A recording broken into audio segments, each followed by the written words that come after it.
Good morning, everyone, or I guess good afternoon, or wherever you are in the world. It is Tech for Senior, episode 133. It is October the 17th, and I'm Ron Brown, and I'll be your host today. If you're watching this on YouTube, congratulations and thank you. If you are watching this as a YouTube short, just click the link and you'll take you right to the show. Today on our premiere service, I'll be putting the link in the chat on our premiere service. It starts at ℏ. We have three selections for you today. Hewie's going to talk on hubs and extensions. Great talk that he did about a year ago, and he's going to enlighten us. If you remember, Ray Baxter did the very famous series about music in the car, and we played that last week, and then this is the updated. He came up with some more ideas and some more great stuff he wanted to tell us, so he had an updated version of that. So we're going to play that today. And then if you remember, Dewey talked about cars in the movies, and we're going to talk more about cars this coming session, and I'll be talking a little more about that in a minute. But so I thought it was a good idea. They're about electric cars, and we'll go back, do a bit of talk about that. So all that is coming up on the premiere service, which starts at ℏ. I'll be putting the link in the chat for that video. But you should also get it if you subscribe to our newsletter, which of course comes out twice a week and is ad-free, and it is free. We are not going to send you any junk mail or anything like that. You just get two newsletters a week, and that's what you get. And in the Tuesday newsletter, or in the Saturday newsletter, I put the agenda for today. So if you want to find out what we're going to talk about, Hugh and I meet every Saturday morning, early in the morning. Well, early for me, later for him. And we plan the show out. And then after that, of course, I get the newsletter out because we have the agenda made. And that's how the show gets created on Saturday morning. So please sign up for the newsletter. If you don't, that's the only way we know who you are, and we can keep in touch with you. Then this coming Thursday, we have, of course, Tech for Senior Live, which is a really booming, and a lot of people listening to that. It's a fun show where we go over the news of the week. But we also talk about some different topics.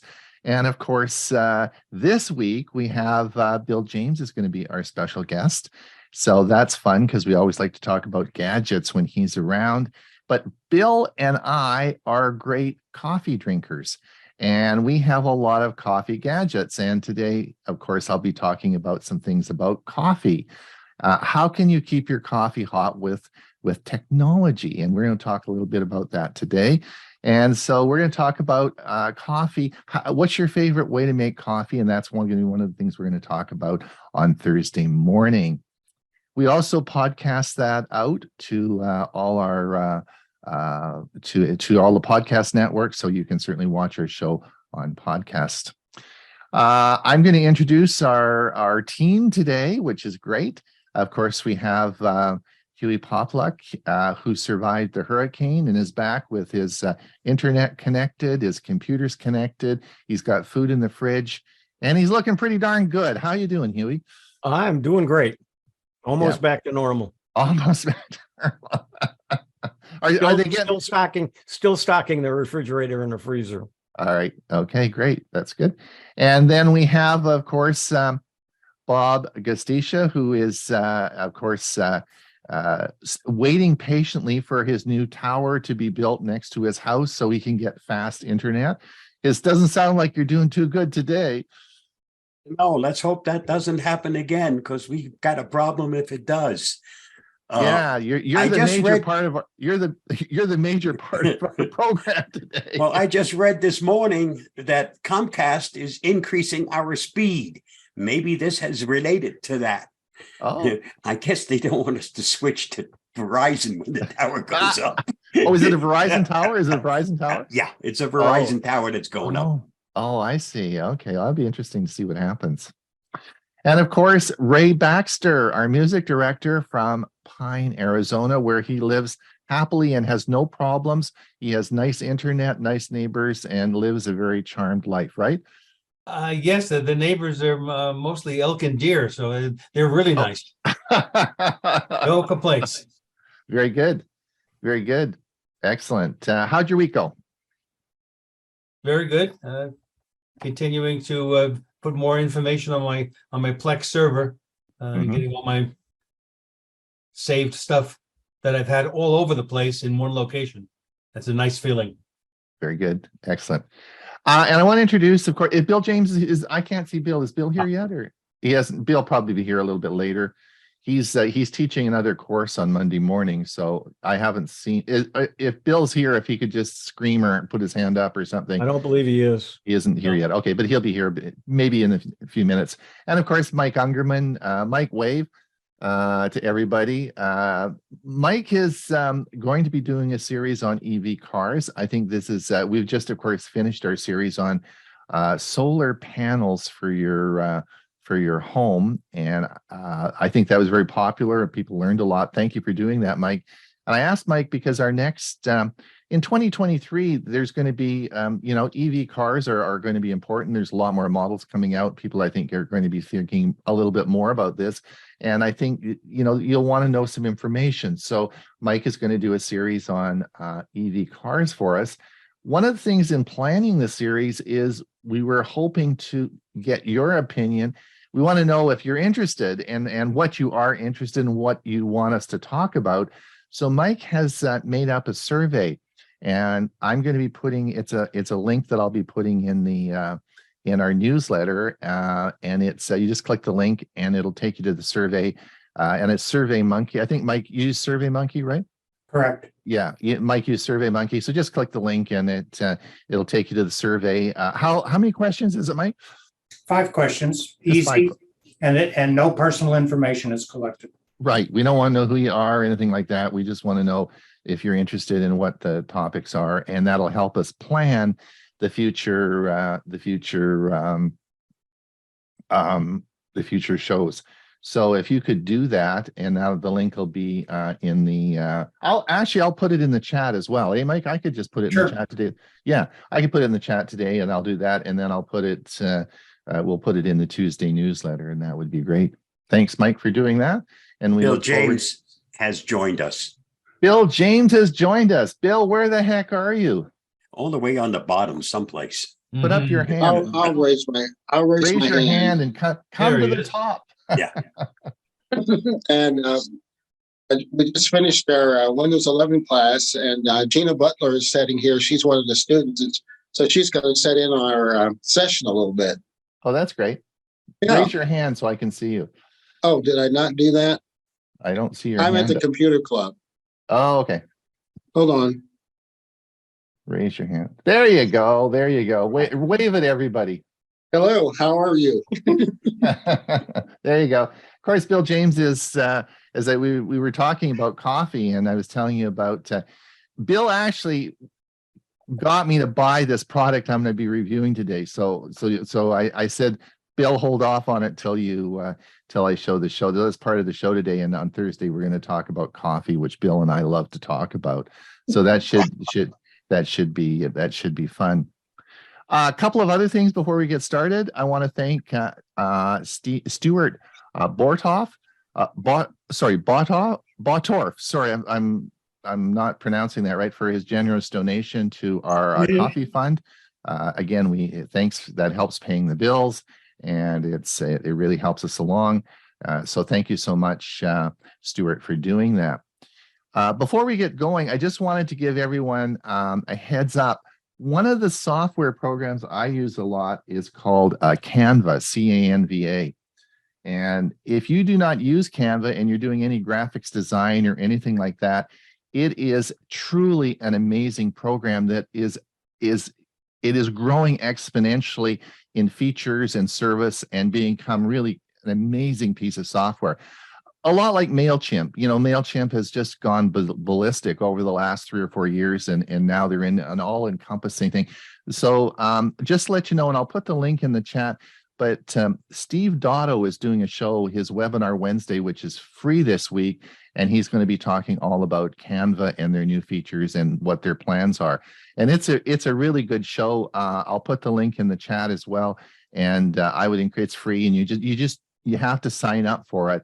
But it's free, and I would encourage you to watch that. He's going to talk about all the new features in Canva, and I'm just blown away every time I go and I work, and I do use Canva every day, but I'm blown away on all the new features that they're coming out with. So so I would encourage you, if you're in that sort of interest in that, you're doing stuff in that area, that you really should be looking at Canva, Canva.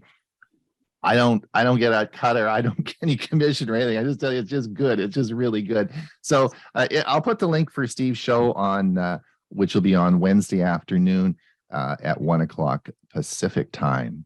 Yeah, All I'm right. using it more and more as well. Yeah. And it's just unbelievable what it's doing. So give it a try. Anyway, Bob, are you ready to roll? Am, as soon as you're finished on I your am end. finished. Take it away. Please don't get disconnected. I sure hope not.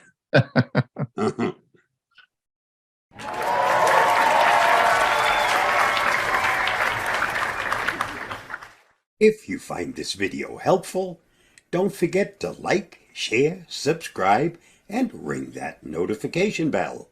Here is the Avast Security News Roundup for the week ending October 14th, 2022.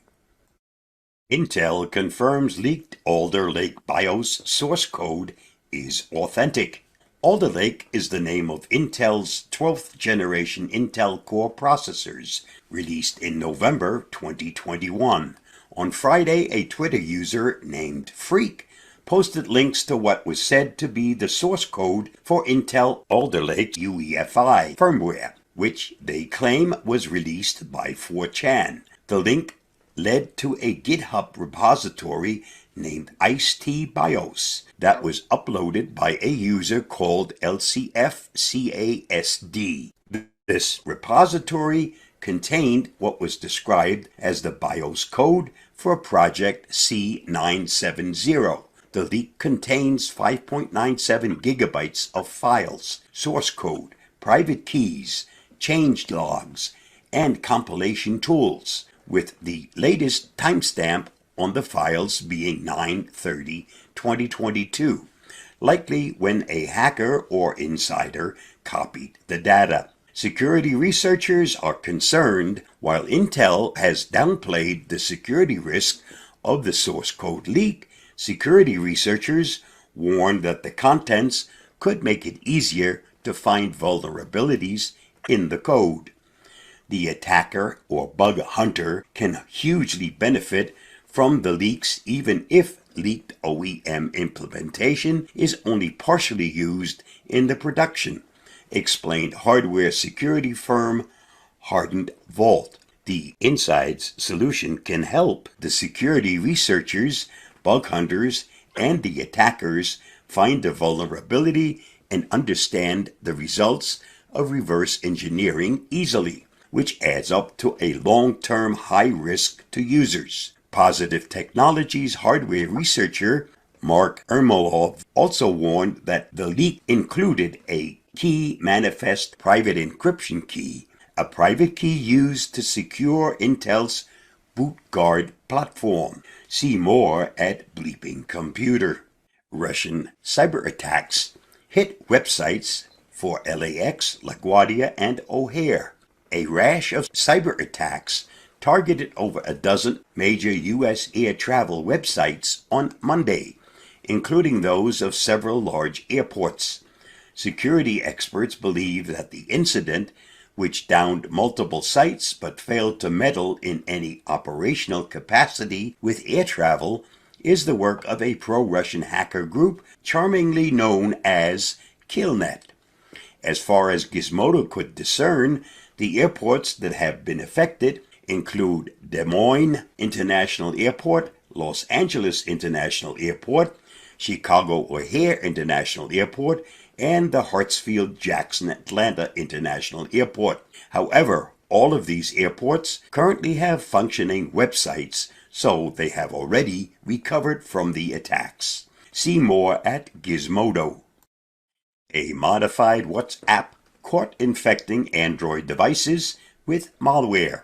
An unofficial version of the popular WhatsApp messaging app called Yo WhatsApp has been observed deploying an Android Trojan known as Triada. The goal of the malware is to steal the keys that allow the user of a WhatsApp account without the app. Kaspersky said in a news report, if the keys are stolen, a user of a malicious WhatsApp mod can lose control over their account. Yo WhatsApp offers the ability for users to lock chats, send messages to unsaved numbers, and customize the app with a variety of theming options. It's also said to share overlaps with other modified WhatsApp clients, such as FM WhatsApp and Hey Mods. See the Hacker News for more. So is Apple becoming a bank? Apple is adding a savings account to the Apple Card. The new savings account will earn interest on daily cash rebates from purchases as well as money deposited from a linked account or your Apple Cash balance. Apple has been moving into fintech with the Apple Card, which it partners with Goldman Sachs on.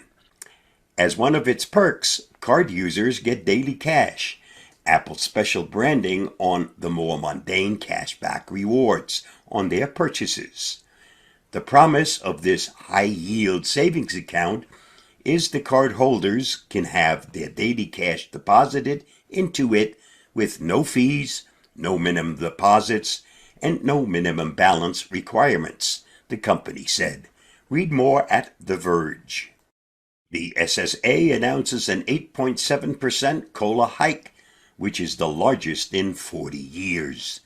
Social Security and Supplemental Security income benefits for approximately 70 million Americans will increase by 8.7% in 2023. The Social Security Administration announced today, on average, Social Security benefits will increase by more than $140 per month starting in January. Social Security and SSI beneficiaries are normally notified by mail starting in early December about their new benefit amounts. Information about Medicare changes for 2023 is available at www.medicare.gov. For the whole article, see the SSA press release. A prison inmate is accused of orchestrating an $11 million fraud using a cell phone. A U.S. prisoner has been charged with orchestrating an $11 million scam from his cell using a hidden cell phone.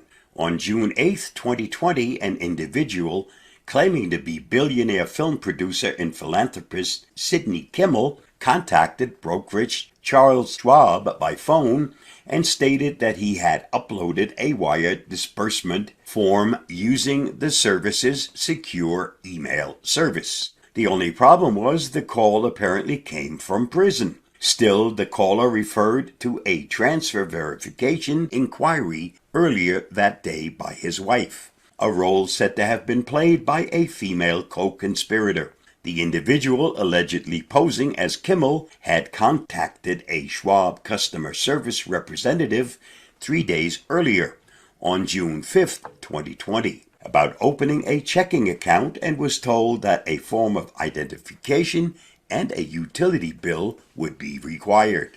On June 6th, a co-conspirator is alleged to have provided a picture of Kimmel's driver's license and an LA water and power utility bill. You can read the whole article at the Register. This week's must-read on the Avast blog. Smishing or phishing, carried out using SMS text messages, is once again on the rise, according to new reports from the IRS. Read the article at the link listed, or watch my video on this topic at the YouTube link listed. By the way, did you know that today more pictures are taken every 2 minutes than were taken in the entire 19th century. I just thought you might want to know. And that wraps up this week's Avast Security News Roundup. Stay safe, stay secure, and I'll see you again next week. Bye-bye.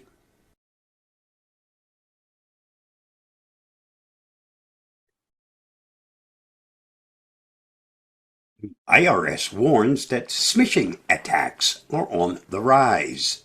Some of the more potent lures contain links to pages that appear to be banking sites that then ask you to unlock or purchase a credit card. Smishing or phishing carried out using SMS text messages is once again on the rise, according to new reports from the IRS. They have warned Americans of the situation last month. This warning joins one issued by the FCC back in July.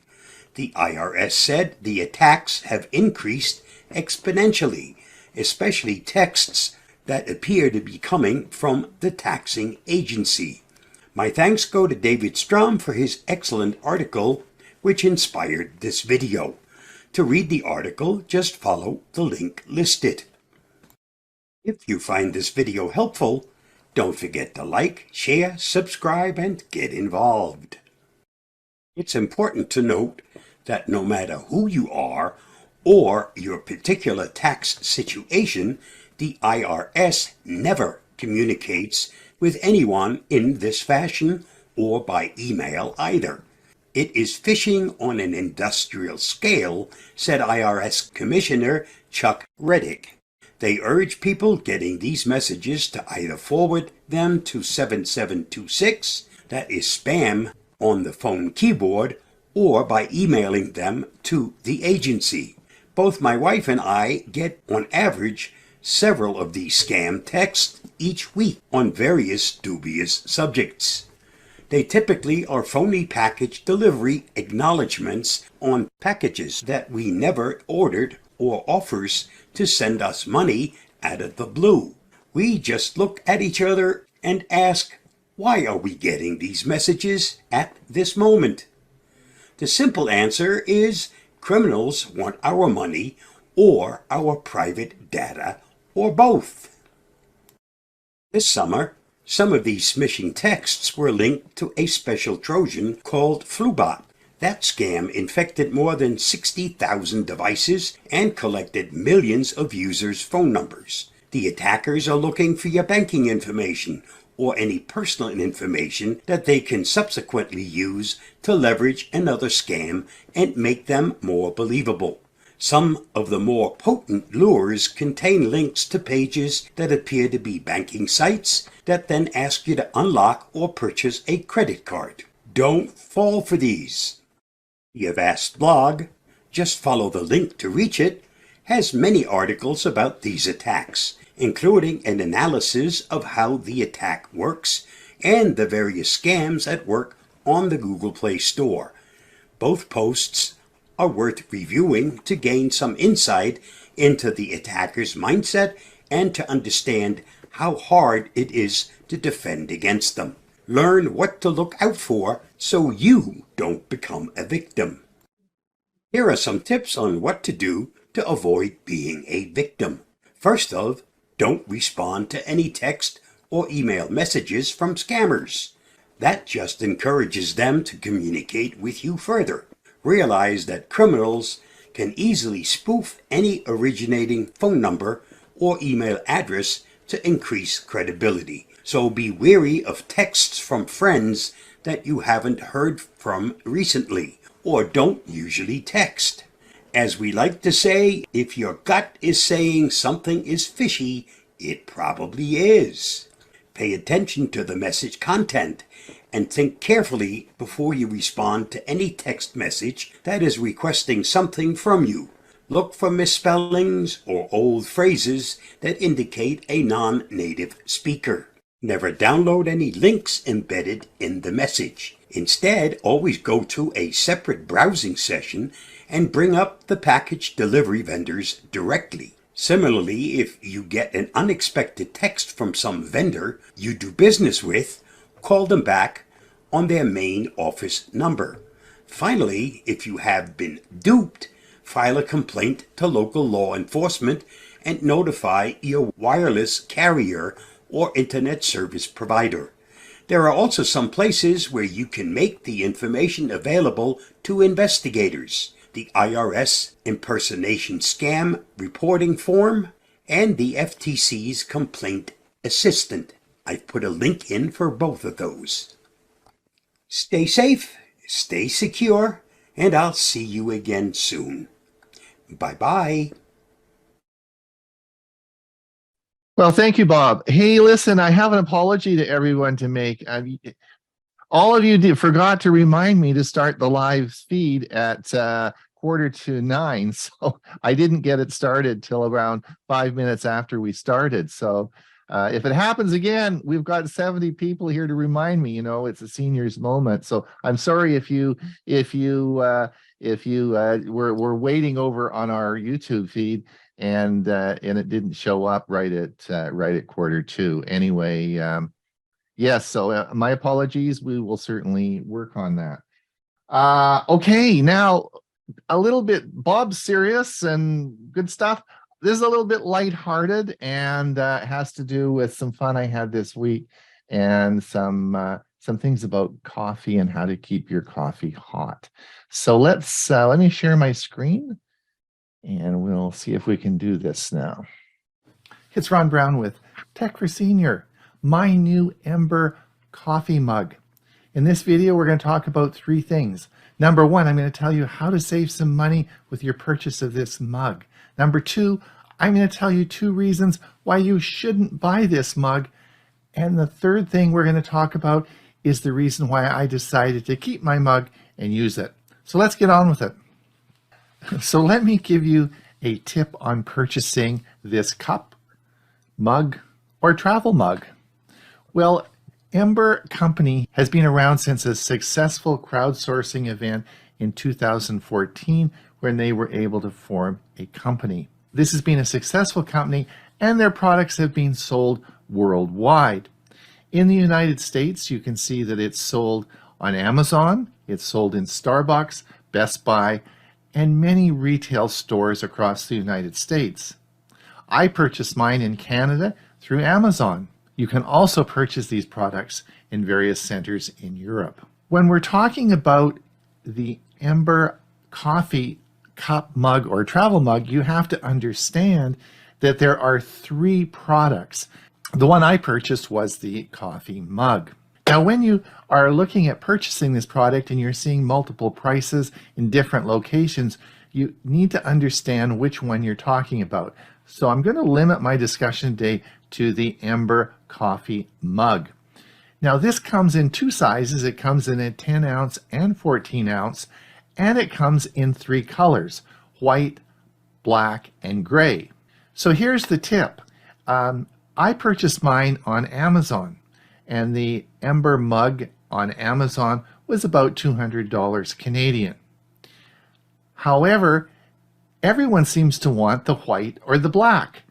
When I chose gray as the color, I got $60 off. And then I got a manufacturer rebate of $20, which gave me about $80 off the price of this device. So when you're looking at purchasing this, check the different colors because you may find it cheaper to buy a color that's not so popular. The other thing you should also know that this cup has been around for many years.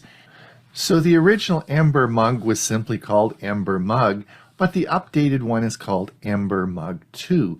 And that is the one that you should be buying. So what are my 2 reasons for not purchasing this product? Well, I want you to grab your smartphone for a minute. I have a Pixel 6. Grab your iPhone or your Samsung phone, whatever you have. And I want you to look at the phone and tell me a few things. I always say in amazement that this thing's waterproof or water resistant or whatever your phone is. How do they make these things waterproof? Amazing, eh? Now, the second thing about these phones is they all have wireless charging. You know, I was at the airport yesterday and I just put my phone down and it charged. I was at a restaurant yesterday as well. They had smart charging stations at the table. I just bought a light stand from Costco for $20, and I put the phone on it and it charges it. It's got smart charging. Like, everybody has smart charging now. That's pretty cool. And the third thing your phone has, at least the newer ones, has fast charging. Fast charging is great because it really does wireless charging, but it charges your phone up quickly. Well, let's go back and look at the $200 Ember coffee mug in 2022. Has none of those features, all right? Now, when you first purchase this mug, you need to have a family meeting with all the people in your family that might have contact with this mug. Because there are two things that you cannot do with this mug. First of all, you cannot put it in the microwave. In the bottom of the mug is all the electronics that heat the coffee up to keep it hot. And if you put that in the microwave, you will not be very happy because your mug will no longer work. And the second thing is it can't go in the dishwasher. Now, you can imagine you're having a busy dinner party, a lot of people working in the kitchen. They decide to clean up the kitchen and run the dishwasher for you, and they've just put your Ember coffee mug in the dishwasher, and it is not waterproof. In fact, you're not supposed to put it in the dishwasher at all. Part of the reason for that is the charging system. If you look on the bottom of the Ember coffee mug, you'll see two circular copper rings. These copper rings are the contact points for the saucer. And if you look on the saucer is what you plug into the wall and charge the battery in the mug. When you put the mug on the saucer, there is a contact, and this charges the mug. You'll normally get an hour's worth of productivity out of the mug, and then it has to be recharged for a couple of hours. So it's not waterproof, it's not wireless, and it's certainly not fast charging. The second thing is I want you to grab your phone again and have a look at it. And over the years, I've spent a lot of time doing tech support with phones, and as you know, Bluetooth connects a lot of your devices to your phone. Now, what I consider Bluetooth is, it's like black magic. First of all, black magic is bad, and also nobody understands it. And I think the same applies to Bluetooth. Now, on the Pixel line of phones, you'll find out that Google is bringing in what we call fast pairing, which really is getting away from Bluetooth connections and a new technology. And you'll be seeing this on more Android phones as we move forward, because it is very problematic when you're trying to connect Bluetooth devices, particularly older ones with older technology. So let's go back to our coffee mug now. One of the cool things about this coffee mug is that there's an app with it, and the app connects to your mug through Bluetooth. Great. So I get my mug and of course connected my Pixel 6 phone initially to the mug. It worked fine. It connected right away, and it brings up a pretty impressive menu. The menu is, you can set, of course, the temperature. There's a little slider, and you can connect the temperature to anything you want. And then, of course, each type of drink you make, if it's a latte or Americano or whatever you want, you can set it so that your coffee mug will actually go to the temperature that's best for that drink. All pretty cool stuff when it works. Well, within 24 hours, there was a notification on my phone that there was an app update for the Ember coffee mug, which I did. And of course, that broke the app. It would not update, and that was it. After about 2.5 hours of doing all my tricks that I've learned over the years, I decided just to let it rest, and I don't use the app now at all. I don't really think it's that important. Your coffee mug will work just fine without the app. It will heat it to 145 degrees Fahrenheit, and it should be nice and hot for you. So you don't need to use the app. When I went to the Ember website and looked at the support for Bluetooth, the approved phones were like 5 or 6 years old. They haven't updated that system for a long time. And I suspect that one of the problems here is it's just old technology, and that the version of Bluetooth they're using in their mug just isn't compatible with the modern phones. So it might work on some phones, the app might work on some phones, and it might not work on others. But again, something I probably would expect with a $200 coffee mug. Anyway, those are two reasons why I think you should be very cautious about buying this. So with those shortcomings, why didn't I return my mug? Well, as you can see on this image, I'm an amateur barista. I get up in the morning, enjoy my latte. Prior to heading to the office, I grab a Americano and enjoy sipping it for the first hour I'm in my office. The Ember coffee mug keeps it hot. I don't use the app. It inherently works on its own, and it fits in my schedule just perfectly. And that's the reason I kept it. Hopefully this video will help you with your decision making on the Ember coffee mug and maybe save you a little bit of money as well. Ron Brown with Tech for Senior. We'd sure appreciate that. Like and subscribe. Anyway, till we see you again, have a great day and enjoy your coffee. All right, Hewie, I think, let's see, Hewie, I think you're up next. Yeah, you're up. All right. I like the smell of coffee, but not the taste. By the way, this title I made with Canva. How to choose an ISP in the US and Canada. I'm Hewie Poplock. What's a good internet speed? 0 to 5 megabits per second. You can check email, streams music on one device, and you probably can do a Zoom meeting. 5 to 40 megabits per second. Stream on one device, and some others you could see. 40 to 100 megabits works for streaming HD video on a few devices and downloading large files. Above that, 100 to 500 megabits, you can do quite a bit. And of course, 500 to a gigabit or more works for doing almost anything. Speed tests. How accurate are they? Sadly, they're often not at all accurate. Sometimes an internet speed test isn't accurate because the method the service uses isn't great. When you start a speed test, multiple things occur. First, the client determines your location and the closest test server to you. With the test server in place, the speed test sends a simple signal, a ping, to the server and it responds. The test measures that round trip in milliseconds. After the ping is complete, the download test begins. The client opens multiple connections to the server and attempts to download a small piece of data. At this point, two things are measured: how long it took to grab the fragment of the data and how much of your network resources it used. If the client detects that you have room to spare, it opens more connections to the server and downloads more data. The general idea is to tax your internet connection and see how much it can do simultaneously. Next is the upload test. It's essentially the same process as the download test, but in reverse. Instead of pulling data from your server to your PC, the client uploads data from your PC to the server. Let's look at a few speed tests. First, we'll go to Google and type in speed space test. We get a blue box. We click on that blue box and we get a speed test. And this is the result we got from that test. Next, we go to speedtest.net. We run the test, and this is what the result we got.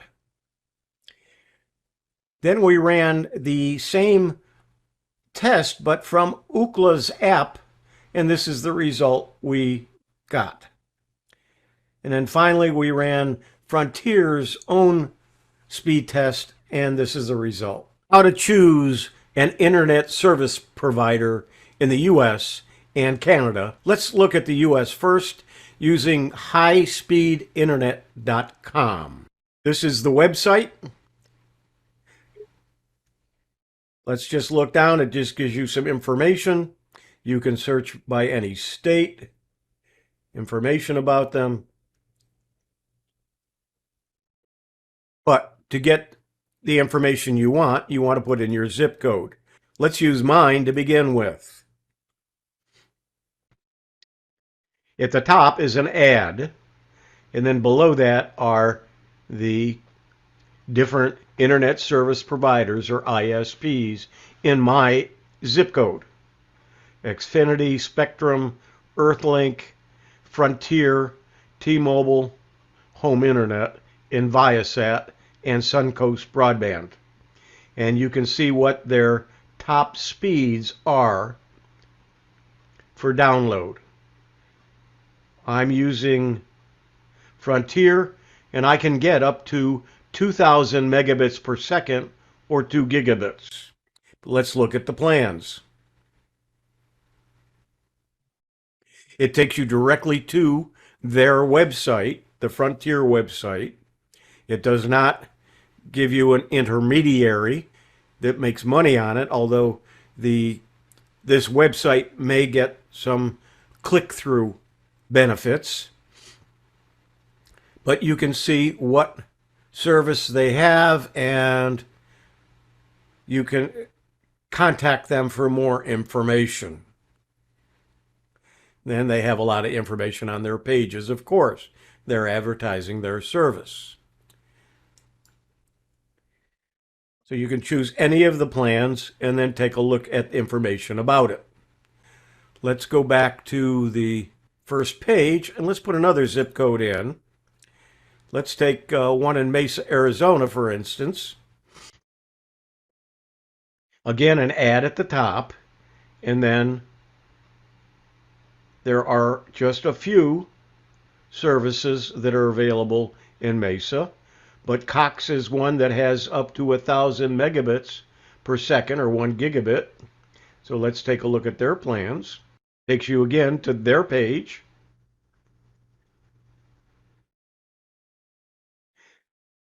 And it gives you various plans that they have available. Now, they may not be all available at your address, and so you do have to put that information in, and then they will tell you if you have certain services available for that area. So that's highspeedinternet.com. How to find an internet service provider if you live in Canada. Saying that the highspeedinternet.com is only for the US, I looked for a similar website for Canada. Came across a couple. This is the one that I chose to take a look at with you. And it's called Whistle Out. It wants here, instead of a zip code, a street address. But let's take a look down here a little bit more. There is some information, some news. Again, a list of providers in the various areas, and then choose the right internet plan. In other words, some information on how to do so, and then it lists the major companies in Canada, and you can click on any of those and go to their page as well. But let's come back up here to the top, and let's go ahead and put in an address in Comox, British Columbia, and we search. Just like highspeedinternet.com, it gives us a list of various companies that are available in that area, and a little bit different. They give some of the pricing right here as well at different speeds, and you can come all the way down towards the bottom and get more results and get faster and faster speeds and load more results, and we get more.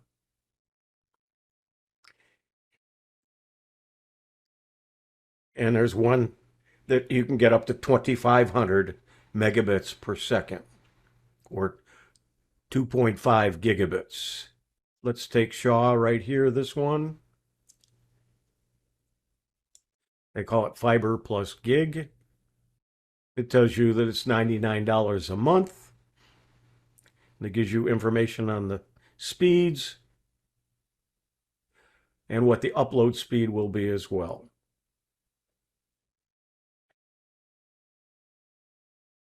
and then some extras. So it gives you a lot of information for you to decide which service you want wherever you are in Canada. Now let's go back to the internet here at Whistle. They do have some sections that you can look up as well. Best internet for Zoom. Check your internet speed so you can test your internet speed directly from this website as well.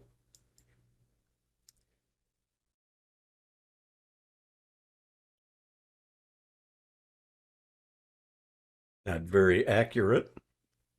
I wouldn't go by that. So that's Whistle Out for Canada.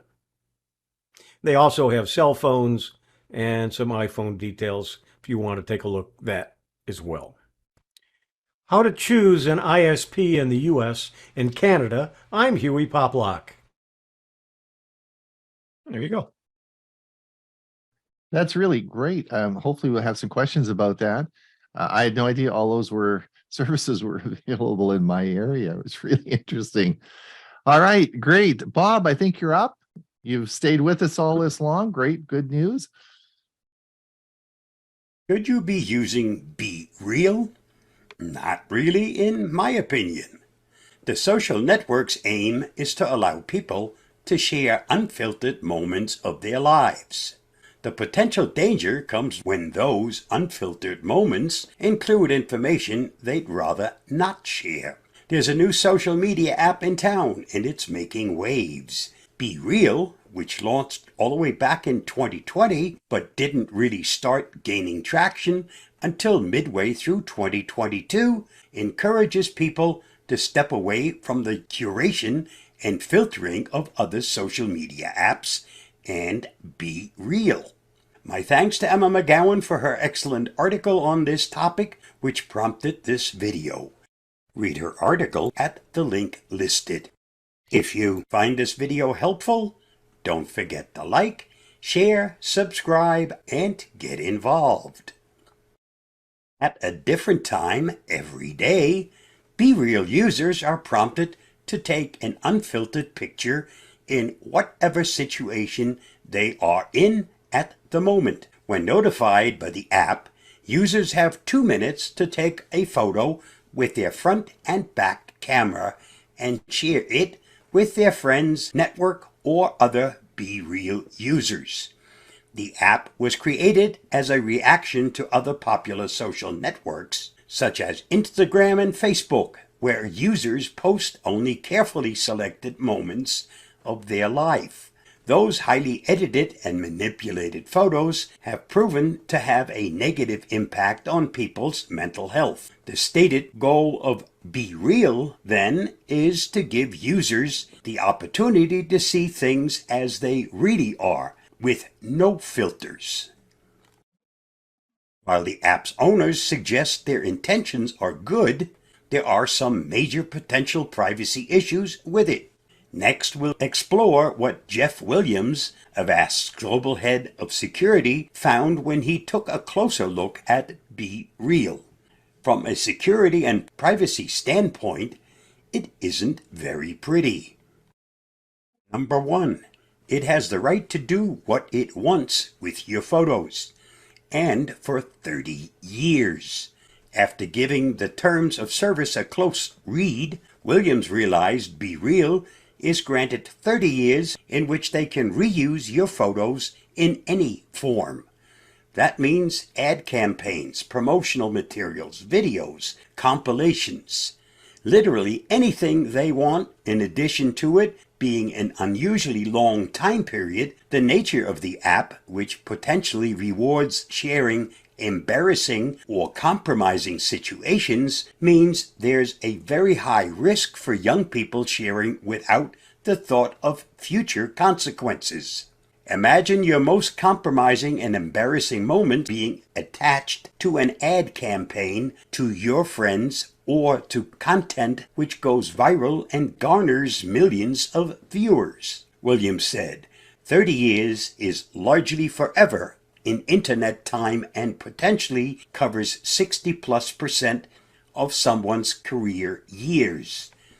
this seems to be a particularly long grant of rights with exceptionally broad permissions for use. Number 2, you might reveal things you didn't mean to reveal. It's very easy to share identifying information like your location, personal information like what the inside of your bedroom looks like, or even proprietary information like a whiteboard at work on BeReal.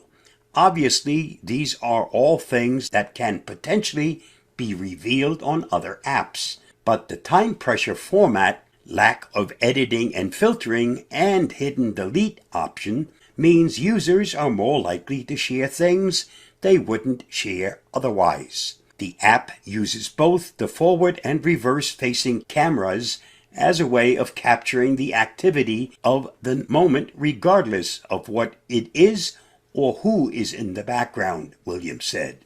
This model can result in sharing sensitive information such as the contents of a computer screen or on a company whiteboard, or privacy invasive photos of people who have not opted in to the service and who may have a right to an expectation of privacy. The time pressure can also result in sharing a personal moment which brings negative impact in the future, or where metadata exposes exact location. Number 3, there's a lack of content moderation. BeReal appears to avoid all responsibility for the content posted on the app by calling itself a hosting company. That means they are only providing a platform for others to use. Hate speech, child sex abuse materials, and other disturbing content could easily be spread on BeReal without any moderation. It's been called out in the press repeatedly that Meta does an inadequate job of content moderation, and that's with throwing hundreds of people at the problem, Williams says. I think that BeReal isn't going to make anywhere near that investment. So the result is likely to be that everything bad you've ever heard about a lack of content moderation on Facebook, you're going to see even more of on BeReal. Number 4, geolocation isn't off automatically. While apps like Instagram now have geolocation off as a default, BeReal does the opposite. When posting a photo, users are asked to turn on or off geolocation and whether they want to share it with the whole BeReal community or just their circle of friends. It is our strong recommendation that users turn geolocation off, especially when sharing pictures in the Discovery section, Williams said. The Discovery section displays pictures to users outside their friend group and is accessible by any user of the app. A real-time location can be misused for stalking and profiling. Last but not least, number 5, the app allows third-party cookies. Like Facebook, Instagram, and other social media apps, BeReal uses third-party cookies. That means users' activity there is being tracked by advertisers in order to serve personalized ads. This kind of data tracking has become normalized to many across the internet, but it does have a potential to be invasive. Ultimately, BeReal has many of the same privacy concerns that have plagued social media from the onset. So it's up to each user to decide how important online privacy is to them. Maybe just ask yourself, do I really want one more corporation having access to so much info about me? Stay safe, stay secure, and I'll see you again soon. Bye-bye. Thanks, Bob. Very interesting. Yep. And boy, has it grown in popularity. Really, really. Oh, yeah. Enormous. Yeah. All right. Ray, just before you get started, I'll say goodbye to our YouTube fans. Sorry again that I didn't get get it started on time. The complete edited version will be up by the end of the day. So if you missed any at the beginning, you can see it. I'll have the on our YouTube channel. I'll have the whole show up by probably around 2 or 3 o'clock my time. So if you want to pop over and you participate in our Q&A from YouTube, just come on over. We'll let you in, and we've got lots of room for you. And otherwise, we watch our show on Thursday.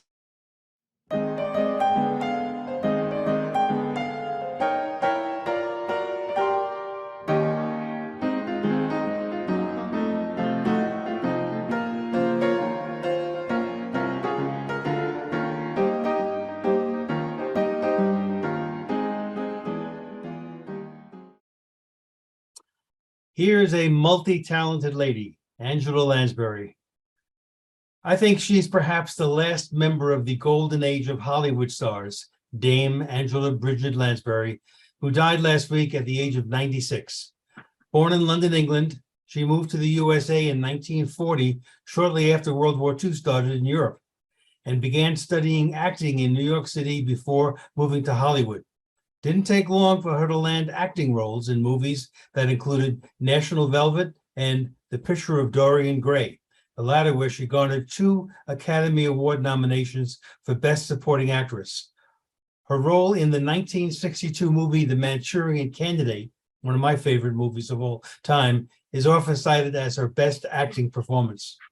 So in 1966, she garnered the lead role in the Broadway musical Mame, and for which she received a Tony Award. Other stage productions where she had a leading role included Gypsy and The King and I. But I'm going to guess what most of us identify Angela Lansbury with the most is the television series that started in 1984, Murder, She Wrote, where she played detective sleuth Jessica Fletcher. This series ran for 12 seasons and was extremely popular. Now, providing voiceover for animated films was her next artistic venture, and she's most noted for the character Mrs. Potts in the 1991 film Beauty and the Beast. Lansbury performed the movie's title song, which won multiple awards for Best Original Song. Now, even into this year, 2022, she was still acting with a cameo appearance in the film Glass Onion, A Knives Out Mystery. This will be in the theaters on November 23, and then on Netflix, available there in December. So today's video clip is from 2016. It has Angela Lansbury making a surprise appearance at the 25th anniversary of Beauty and the Beast at New York's Lincoln Center, where she sings the movie title song. Now, the applause and standing ovation at the conclusion of her performance, to me, demonstrates just how much she was loved and respected. A remarkable woman. Well done. Absolutely. Absolutely. Well, you know, it's top of the hour. Another week's gone by, another show. So thanks everyone for coming. We'll be moving into our question and answer period. Now, just don't forget, at 1/2 our premiere service starts. I've put the link in the chat. Thank you, Mike, for putting the link to the survey in there. I see that's in there. So if you do have time, please do that. And we will certainly, it'll also be in our Tuesday newsletter. And then also don't forget Steve Dotto's his webinar Wednesday, and he'll be talking all about Canva this week. So we'll start the Q&A if you have any questions. I think Carl's got a coffee warmer, or what have you got to show us? What do you got there for us, Carl? Well, you're very observant. I have to get in close so you can hear me. But it is a coffee warmer. It's 3.5-inch cup, and it uses. Whoop, I think because I got that virtual background, it's a little goofy. But it uses 24 watts AC. It's UL approved. It's about 20 years old. It heats the top part here to 260 degrees, and it's ceramic. And I had 2, So I know what the inside looks like because I dropped the first one and it's ceramic, so you know what happened. I got to take it all apart, picking it up on the floor. But it's basically a heating coil. It's a double coil, and I'm amazed for only 24 watts that you get that temperature out of it. And I had to do all this while this meeting was going on to get my infrared thermometer to measure everything. The cord is 5 feet long. There's a switch in the middle of the cord, and I used it for a number of years. But you have to have it wherever you're sitting. It's not convenient for me to be using it on the couch. I don't remember what I paid for it. It's made in China. My expectation is it's probably around $20 or less.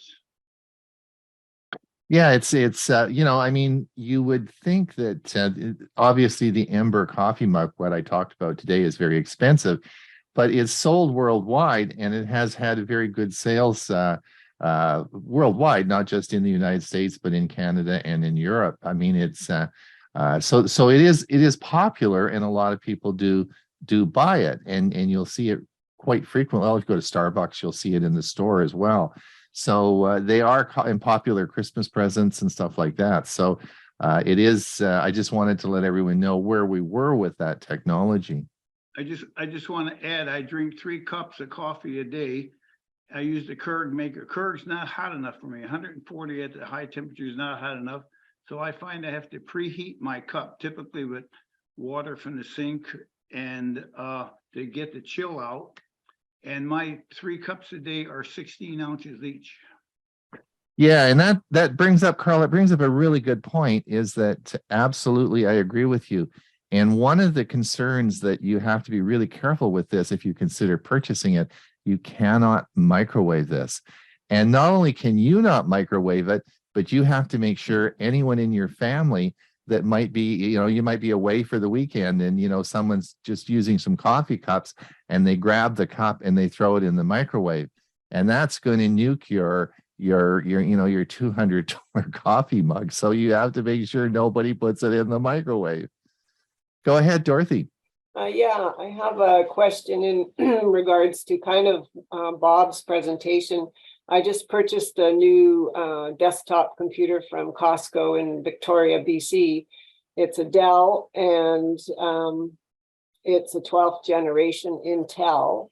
But the other issue, of course, that I'm very disappointed in, I thought I had scoped it out, but it has no HDMI in the back for a monitor that I purchased from another store, as well as the only port to connect the monitor is a display port. So I've ordered a connector, but my other issue, of course, is I use a KVM switch and have multiple devices. So my debate after you said about the 12th gen, do I need to be worried? Maybe not right now, but eventually, quite possibly, because the specs are out, and we've already seen it on older models. Once the specs are available, the bad guys start looking for ways to get into the system. Will it actually happen? I don't know, but because it's been exposed, the possibility exists. Mm-hmm.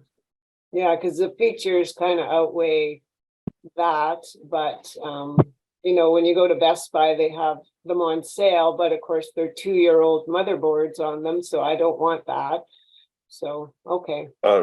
Well, you can do a DisplayPort to HDMI cable from Amazon. I've ordered one of those, as well as a VGA to DisplayPort as well. And what I was doing was trying to get a double monitor thing going on, so I'll have to rethink it. Thank you. Dorothy, just question, is that a PC or a laptop? A PC, it's a Dell. Dell PC. My Dell has like 12 USB ports. Some are Type C, and some, it's got a ton of ports. Yeah. But I did actually discover a part I might buy at Best Buy yesterday. It plugs into the USB-C, but it's got every port you would ever want, including, so I could work with that as well. You can buy those with dual HDMI connectors on them too. Right. Oh, okay. Yeah, and also it depends on the graphics card you have in there as well, because sometimes you can plug two monitors right into the graphics card. So does your graphics card support multiple monitors? I don't know. I haven't even turned it on because I couldn't. Yeah, well, Another have a look when person- you're connecting it. Have a look, Dorothy, when you're connecting it, because you can often plug the monitors right into the graphics card, and that may be an option on that machine. Oh, okay. Thank All you. right. Have a look at it. It's likely that that's the case, and you won't even have to use any, so that's one of the advantages of a higher end graphics card, which a lot of Dells come with. Go ahead, Terry. Yeah, I appreciate the article on selecting an ISP. When I first tuned into this program this morning, I got a small notice that said your bandwidth is low. And what I saw on the screen was about 1/8 of the full screen. Later on, it came to full screen and the notice disappeared. But when you're going to purchase an ISP plan, how do you get the wider bandwidth? I selected, and I have AT&T, the best, the greatest megabyte, which was 50, that was available to me then, and I'm guessing that was about 5 years ago. So how does bandwidth come in when you're selecting an ISP? You have to also worry about what's available in your area. Okay. Comcast, if I were living in Albuquerque, I'd be getting the same speeds that Hewie and Ron are getting. But because I'm in a rural area, I pay twice as much for 1/10 of the speed. That's all that's available. The other option is to go with somebody else who offers even less. So location has a great deal to do with what you get and how much it costs you, which is why I'm so anxious to see that cell tower go up, because that is an 80-foot tower which has full 5G, and I will wind up with a decent speed finally. Your bottle in the bathroom. We need to mute somebody. I did. Yep. Okay. The other thing, Terry, is that the great mysteries of life, and Jim Gould and I have talked about this a lot, and he has the same problem. I can tell you that I have the 1.5 gigabit connection coming into my house, really fast connection. I have a very high-end PC with all the latest in technology in this studio that is extremely fast.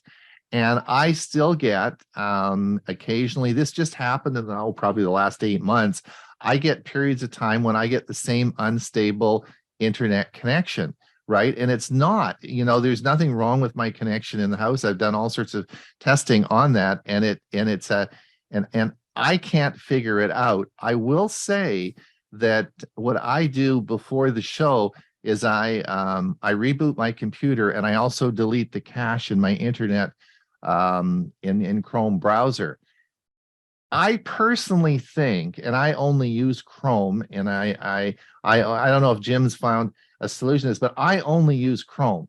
And I think it's something to do with the system resources allocated by Chrome. I can't be sure about that. And if you want to yell at me and everyone say that's not true, that's fine. But I'm thinking that and what I would do if you have this as an ongoing problem is I would try a different browser and see if it is there. I cannot figure it out. I mean, I have not a problem at all with any of my resources or I get fast internet, but I still get that issue. And it's very embarrassing in the show when you're running a show like today and all of a sudden, you get frozen up or something, right? And it shouldn't happen. I don't have an answer for that. Jim, do you figure it out? Do you know what it is? Oh yeah, I know everything. Yeah. No, really. I haven't been able to isolate it. It seems to happen to you more regularly than I've had an issue with it. Yeah. Have you tried a different browser, Ron? Well, I don't. The answer to that is no. And Why the not? reason, well, because I use Chrome, and then with my Chromebooks and all this stuff around, it just everything is in Chrome, and it's a pain in the Try butt Brave. to use. It's a And- pain in the butt to change. And But so do I, and I don't think there's anything. Likewise, I use Edge. Yeah. Oh, okay, all right. But they're really based on the same browser All technology. Chromium-based browsers, Yeah. right? Right. Firefox is not. Right. Yeah. Try Brave. Brave is another one, yeah. So I guess I don't have an easy answer for you. And if Jim or I figure it out, or someone figures it out, I don't know. But I can tell you, when I get that unstable internet on the other monitor, if I'm running a speed test, I have a 1 gigabit connection. It's not, and I don't use Wi-Fi. Everything is hardwired in. I've got Cat 8 cable. I've got, I can't figure out what it is. So I don't know the answer to that. Well, when we come out there next year, we'll fix it. Yeah, when you come out with troubleshoot. Yeah, Terry, I also interpreted your question asking, well, what if you change to something a little bit faster? What they end up doing is they may change the wiring. They may give you a different cable or cable modem or router.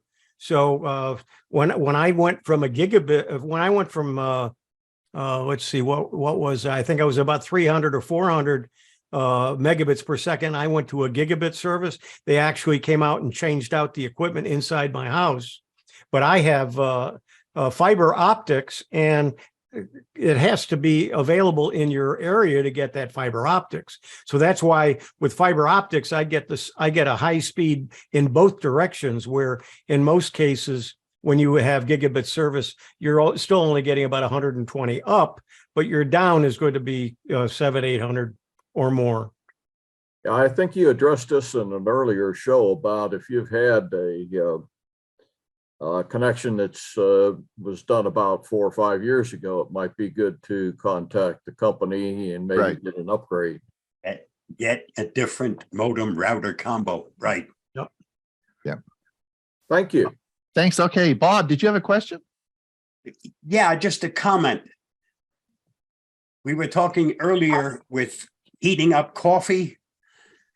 When you get a hot plate, remember that your coffee cup, they all have rims on them. They don't sit flat, because I purchased a hot plate designed for your coffee cup. The problem is the cups aren't made right. And if they don't have a flat bottom, you could have the nicest heating plate. It just doesn't have enough surface to heat the coffee. So I now have a device that's supposed to heat my coffee that's no longer plugged in, and it's just a fancy place to put my coffee cup. That's it. At least I can put my coffee cup into my microwave. Yeah, that's right. Don't put that. That's right. Exactly. Olive, go ahead. Yeah, my question is for Drew King. You mentioned about an HDMI cable that has 2 ports on it. Is that just mirroring the screen, or can you actually make, say, 3 screens out of your HDMI cable?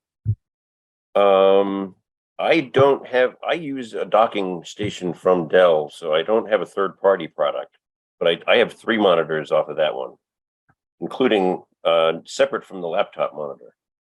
I can put a total of 4 on a, if you get a Dell with a docking station, you can put up to 4 total, including the internal.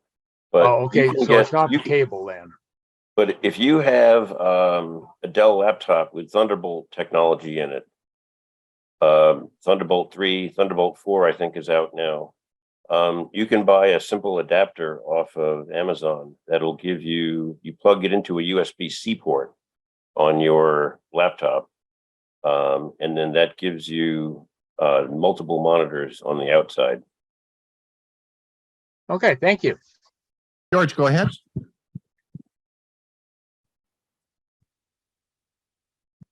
Takes 2 clicks to unmute. Why? I don't know.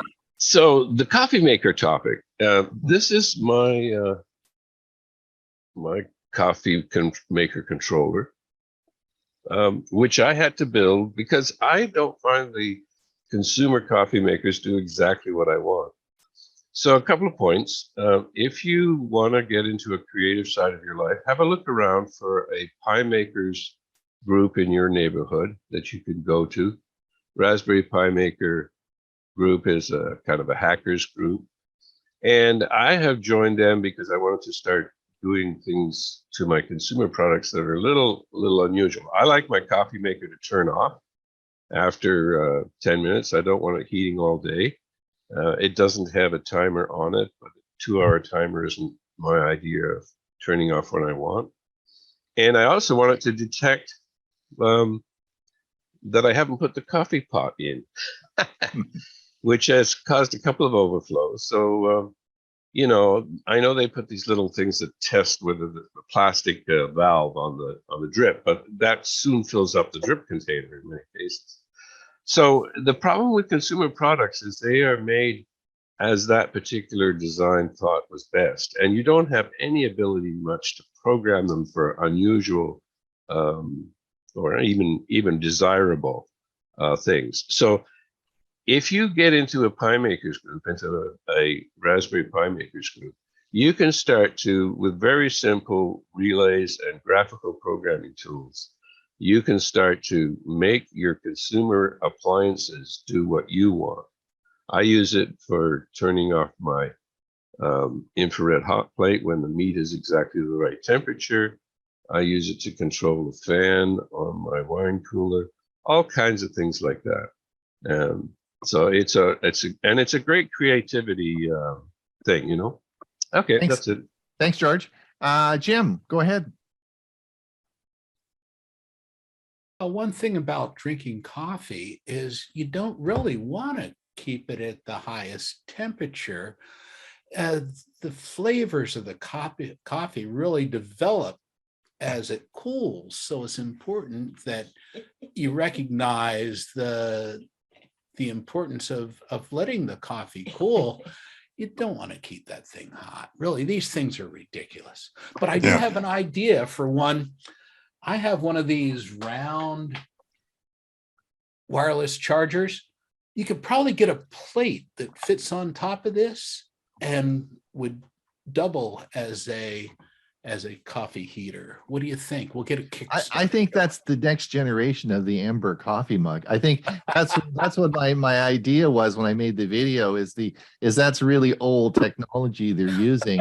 And with the induction technology and all the wireless charging, for $200, they surely should bring out something that you know is in today's sort of standards, right? Okay, just don't call me Shirley.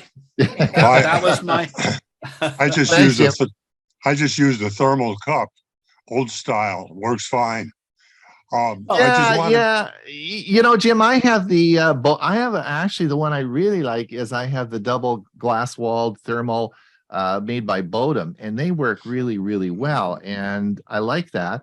But you know, this does work really well. This, you know, in those Bodums, if I bring it down and I want to sip it for an hour and sort of work in my office, you know, it just doesn't keep it at the temperature I want it.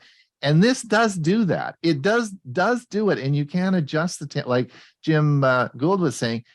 You want to keep it a certain temperature, and it does. You can adjust it to whatever temperature you want, and it does work, and that's the reason I didn't send it back, but it does do that.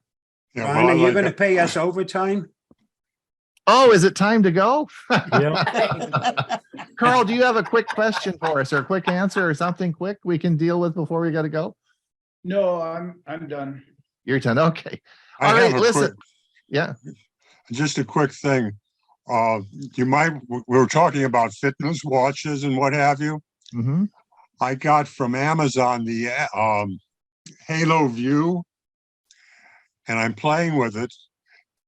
You might want to take a look at it. Instead of hundreds of dollars, it was $49. So I bought 2 of them, one for me and my wife, because it gives you your heart rate and sleep rate and a clock I can actually see. Just so I mention it to you. Thanks a lot, Jim. Thanks a lot. Thanks everyone for being here today. We will, don't forget the premiere service starts in about 10 minutes, or I guess 7 minutes now, and it'll be on, and then we'll see everybody. We're going to talk again about coffee Thursday. We're going to talk about coffee and how to make coffee. What's your favorite coffee? It's going to be a coffee and technology talk on Thursday morning, and then we'll see you back again, same time, same place next week. Have a great week, everyone. Bye now. Bye. Bye-bye. But I don't drink coffee.